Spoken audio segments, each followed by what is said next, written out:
नमस्कार दोस्तों, एमए हिंदी साहित्य के एक और नए वीडियो में आपका स्वागत है। तो दोस्तों, आज का ये video MA Hindi third semester के स्टूडेंट के लिए इम्पोर्टेंट रहने वाला है। जी हाँ दोस्तों, थर्ड सेमेस्टर के स्टूडेंट का जो पेपर 2 है, जिसका नाम है भाषा विज्ञान एवं हिंदी भाषा, इसके हम आज अति लघु उत्तरीय और ऑब्जेक्टिव टाइप प्रश्न कराने वाले हैं। यानी कि ये ज़्यादा नहीं होने वाला, जो वीडियो है वो केवल 10 मिनट का होने वाला है और ये आपके एग्जाम की दृष्टि से सीधे के सीधे 10 नंबर देने वाला है। तो यार, मेरी तो आप लोगों से यही सलाह है कि एग्जाम से पहले इस वीडियो को जरूर देख लीजिएगा। तो दोस्तों, आइए वीडियो स्टार्ट करते हैं। हमारा पहला प्रश्न है, स्वनिम के अंतर्गत कितने तत्वों का अध्ययन किया जाता है? ये आपके ऑब्जेक्टिव में आया था, तो इसमें आपको 3 टिक करना था।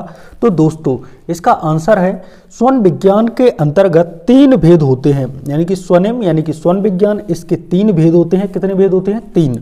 पहला होता है उच्चारण, यानी कि इसको हम औच्चारणिक ध्वनि विज्ञान भी कहते हैं। दूसरा है संवहन, यानी कि सांवहनिक ध्वनि विज्ञान कहते हैं। तीसरा है श्रावणिक, यानी कि श्रवण ध्वनि विज्ञान। तो ये तीनों तत्व आपको अच्छे तरीके से याद कर लेने हैं। नंबर 2, हमारा दूसरा प्रश्न है, विशिष्ट ध्वनि नियम कितने हैं? यानी कि ध्वनि नियम, विशिष्ट ध्वनि नियम कितने होते हैं?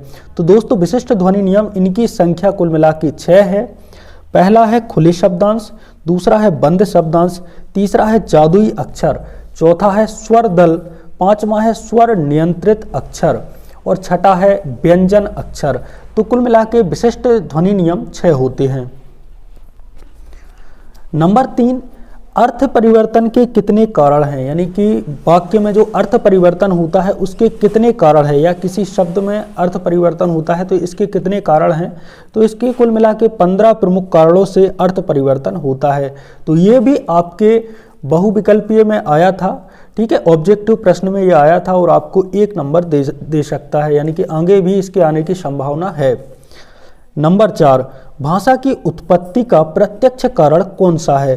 तो दोस्तों, भाषा की उत्पत्ति का जो प्रत्यक्ष कारण है वो है विकासवाद, ठीक है। तो ये बात भी आपको याद कर लेनी है। हमारा 5वां प्रश्न है, भाषा के विभिन्न रूपों का उल्लेख कीजिए। भाषा के विभिन्न रूपों का उल्लेख कीजिए। तो भाषा के कई रूप हैं, जैसे कि बोलचाल की भाषा, और इनको आप लोग थोड़ा थोड़ा लिख भी सकते हैं कि बोलचाल की भाषा क्या है। मानक भाषा, संपर्क भाषा, राजभाषा और राष्ट्रभाषा। तो भाषा के इन्हीं रूपों का आप लोग वर्णन कर देना। तो इस प्रकार से आपका ये 2 नंबर का प्रश्न हो जाएगा। हमारा जो 6ठा प्रश्न है वह है, भाषा का अर्थ बताते हुए कोई 2 परिभाषाएं दीजिए। यानी कि भाषा का हमें सबसे पहले तो अर्थ बताना है और उसकी कोई भी 2 परिभाषाएं हमें किन्हीं भी विद्वानों की दे देनी है। तो भाषा सार्थक शब्दों का समूह है जिसके जरिए हम अपने विचारों और भावों का आदान प्रदान करते हैं। तो भाषा क्या है? सार्थक शब्दों का समूह है जिसके जरिए हम अपने विचारों और भावों का आदान प्रदान, आदान यानी कि लेना, प्रदान यानी कि देना, आदान प्रदान करते हैं। तो पाणिनि के अनुसार भाषा वह साधन है जिसके द्वारा मनुष्य अपने विचारों और भावनाओं को प्रकट करता है। पाणिनि कहते हैं कि भाषा वह साधन है, भाषा को एक साधन मानते हैं जिसके द्वारा मनुष्य यानी कि हम अपने विचारों और भावनाओं को प्रकट करते हैं। तो ये पाणिनि ने इस प्रकार से परिभाषा दी। दूसरी परिभाषा है प्लेटो की।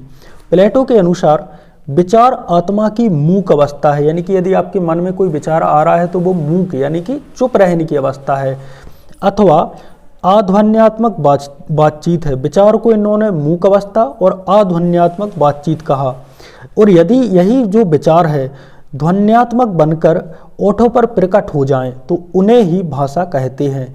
तो ये है हमारी प्लेटो की परिभाषा। अब जानते हैं हमारे 7वें प्रश्न के बारे में। तो दोस्तों, हमारा 7वां प्रश्न है, स्वन विज्ञान का अर्थ स्पष्ट कीजिए। यानी कि स्वन विज्ञान क्या है, इसका अर्थ स्पष्ट करना है। तो दोस्तों, स्वन विज्ञान वह शाखा जो भाषाई ध्वनियों की शारीरिक और भौतिक संरचना, इनके उत्पादन, संचरण और ग्रहण के अध्ययन से संबंधित है। तो स्वन विज्ञान क्या है? भाषा की ध्वनियों की शारीरिक, पहली है शारीरिक, दूसरी है भौतिक संरचना, उनके उत्पादन, संचरण और ग्रहण के अध्ययन से संबंधित है। तो यही क्या है? स्वन विज्ञान है। यह इस बात पर ध्यान केंद्रित करता है कि ध्वनियाँ आखिर कैसे उत्पन्न हुई, आखिर कैसे उच्चारण की जाती हैं और आखिर कैसे उन ध्वनियों को समझा जा सकता है। अब बात करते हैं हमारे 8वें प्रश्न की, जो कि है भाषा विज्ञान के प्रमुख अंगों पर प्रकाश डालिए। तो भाषा विज्ञान के प्रमुख अंग कौन कौन से हैं, उन पर हमें क्या करना है, प्रकाश डालना है। तो भाषा विज्ञान के 4 प्रमुख अंग हैं। पहला है ध्वनि विज्ञान, दूसरा है पद यानी कि शब्द विज्ञान, तीसरा है वाक्य विज्ञान और चौथा व अंतिम जो है वो है अर्थ विज्ञान। हमारा 9वां प्रश्न है रूपेम के विभिन्न प्रकारों को संक्षेप में लिखिए। तो रूपेम यानी कि रूप अर्थ से संश्लिष्ट भाषा की लघुत्तम इकाई को रूपेम कहा जाता है। तो एक बार इस परिभाषा को आप लोग याद कर लेना। रूप अर्थ से संश्लिष्ट भाषा की जो सबसे लघुत्तम इकाई है उसी को क्या कहते हैं, रूपेम कहा जाता है। इसके मुख्य 2 प्रकार हैं, वैसे तो 3 हैं लेकिन मुख्य 2 ही प्रकार हैं। पहला है मुक्त रूपेम, दूसरा है बद्ध रूपेम। मुक्त रूपेम को समझ लेते हैं। इनका अर्थ समझने के लिए किसी भी अन्य रूपेम से जुड़ने की आवश्यकता नहीं होती है। जैसे रोशनी है एक शब्द है तो ये अपने आप में मुक्त रूपेम है। दुनिया है ये अपने आप में मुक्त रूपेम है। बद्ध रूपेम जैसे कि लंबा, अब लंबा कौन है, लंबा व्यक्ति है, तो ये एक प्रकार से बद्ध रूपेम है। हमारा 10वां प्रश्न है वाक्य परिवर्तन के प्रमुख कारणों पर प्रकाश डालिए, यानी कि वाक्य में परिवर्तन किन किन कारणों से होता है। तो इसका पहला कारण है प्रयोग में नवीनता। जी हाँ दोस्तों, वाक्य परिवर्तन का पहला कारण है प्रयोग में नवीनता। अन्य प्रयोग किए जाते हैं उससे भी वाक्य परिवर्तन होता है। अन्य भाषाओं से निकटता, वाक्य परिवर्तन किस कारण होता है, एक प्रकार से जो अन्य भाषाएं हैं उनसे निकटता करेंगे तो भी हमारे वाक्य में परिवर्तन हो सकता है। नंबर 3 विभक्तियों और घिस जाना, यानी कि विभक्तियां हैं उनका घिस जाना, इससे भी वाक्य परिवर्तन होता है।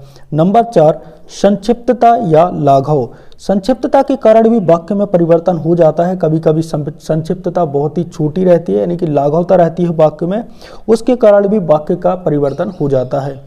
स्पष्टता या बलाघात के कारण, और छठा है मानसिक स्थिति के कारण। तो इन कारणों से वाक्य परिवर्तन होता है। तो दोस्तों हमारा अंतिम प्रश्न है रूप विज्ञान का क्या अभिप्राय है, स्पष्ट कीजिए। तो रूप विज्ञान यह भाषा विज्ञान की एक शाखा है।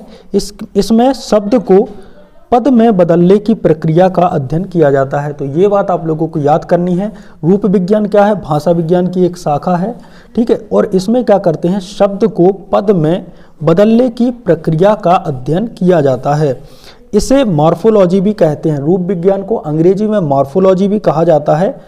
और रूप विज्ञान में रूपेम और इससे जुड़ी इकाइयों और प्रक्रियाओं का अध्ययन किया जाता है। तो इसमें क्या किया जाता है, रूपेम और इनसे जुड़ी इकाइयों और प्रक्रियाओं का अध्ययन किया जाता है।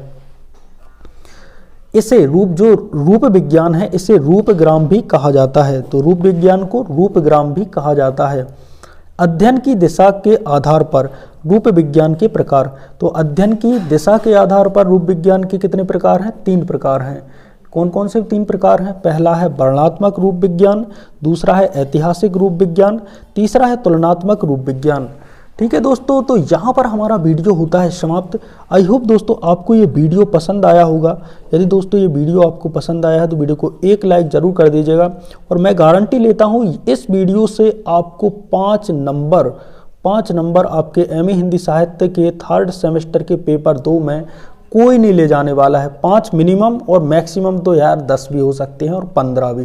तो मिलते हैं एक और नए वीडियो के साथ, तब तक के लिए जय सिया राम।